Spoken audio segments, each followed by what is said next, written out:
Elimde görmüş olduğunuz kamp arkadaşım yaklaşık 5 yıldır benimle.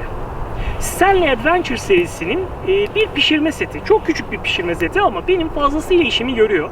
Bugüne kadar sahip olduğum ekipmanlar içinde bu kadar içime sinerek kullandığım azdır zannediyorum. Çünkü boyutları çok iyi, işlevsellik noktasında çok yeterli ve nihayetinde çok kaliteli. Defalarca ve defalarca onunla bir şeyler pişirdim ama temizliğini görüyorsunuz. Eğer iyi bakarsanız kamp malzemelerinize nihayetinde kaliteli olduklarında neredeyse ilk günkü gibi size hizmet etmeye devam ediyorlar. Görmüş olduğunuz bu ürün içinde 2 tane bardakla birlikte geliyor. Ben onları bardak olarak da kullandığım, yemek kabı olarak da kullandığım, siz nasıl istiyorsanız öyle kullanabiliyorsunuz sonuçta. Ama güzel tarafları şu: o kadar ama o kadar iyi düşünülmüş ürünler ki içine ne kadar sıcak bir şey koyarsanız koyun yanmanıza engel oluyor. Dolayısıyla da bir şekilde güvenli olduklarını söyleyebilirim. İçinde ikincisi de birebir aynı boyutlarda 2 tane bardakla geliyor.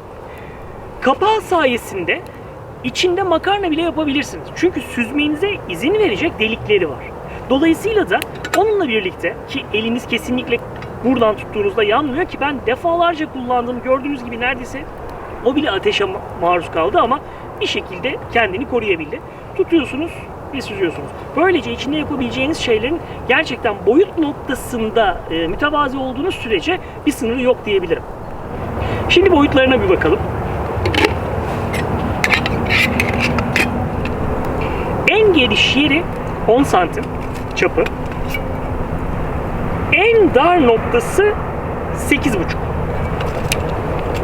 İçindeki bardaklar açısından baktığımızda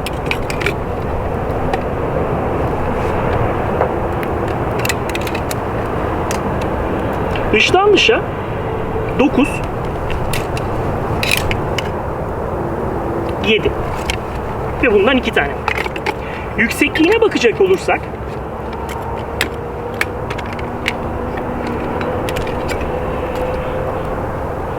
kulpunu saymadığınız zaman 14,5 santim. Üstteki kulp kısmı ile birlikte 15,5 santim. Yaklaşık 1 santim oynuyor. Peki acaba ağırlığı ne? Bardaklarla birlikte 385 gram geliyor ki bu çok tatmin edici bir ölçü. Sonuçta bu görmüş olduğunuz ürün paslanmaz çelik, titanyum falan değil. Buna rağmen bence gerçekten başarılı. Bu üst kısmında söylemeyi unuttum, benim hatam.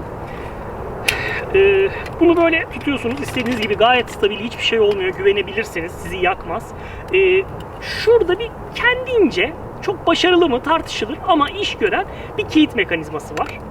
Onu buraya kadar getirdiğinizde yukarı çıkmıyor. Ama arkaya götürdüğünüzde buradan basabildiğiniz için kapatabiliyorsunuz. Onu tekrar bu tarafa doğru ittiğiniz zamanda da geri açılması nispeten engelleniyor ama açılmak noktasında dezavantajı var. Ama katlandıktan sonra tutmanız açısından ona güvenebilirsiniz. Hiç sorun yaşatmadı benim için. Üstündeki değerlere bakalım. 591 mililitre alıyor buraya kadarki kısım. Ve güvenli olan şu arkadaşlar, içindeki şey çok hızlı ısınmaya, dolayısıyla kaynamaya başladığı için eğer sıvı bir şey varsa, örneğin su varsa, çay yapıyorsanız siz olun, şu gösterdiği yeri geçmeyin. Çünkü farkında bile olmuyorsunuz, dışarı atmaya başlıyor ve size ya da ateşinize zarar verme olasılığı var. Ürünün benimle olduğu dönem boyunca onu kamptan gelir gelmez neredeyse her zaman, çok nadiren 1-2 gün sonra temizledim. Dolayısıyla da bana hala neredeyse ilk günkü gibi hizmet edebiliyor. Tavsiyem onu mümkün olduğunca üstünde kurumla bırakmayın. Eğer o isle kalırsa bir süre sonra çıkması daha zor oluyor. Size de ona da eziyet olur. Şimdi onunla su ısıtalım. Bakalım ne kadar süre içinde suyu ısıtmayı başaracak.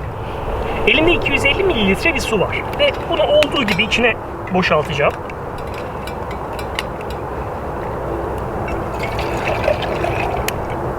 Neredeyse sizi uyardığım o bölümün yarısından biraz azındayız şu an.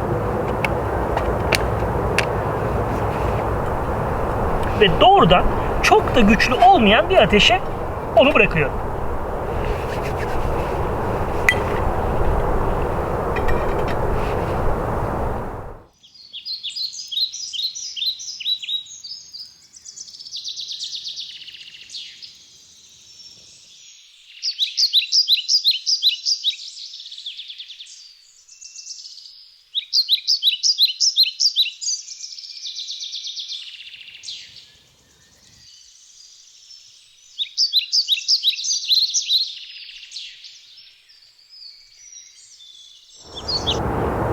Evet.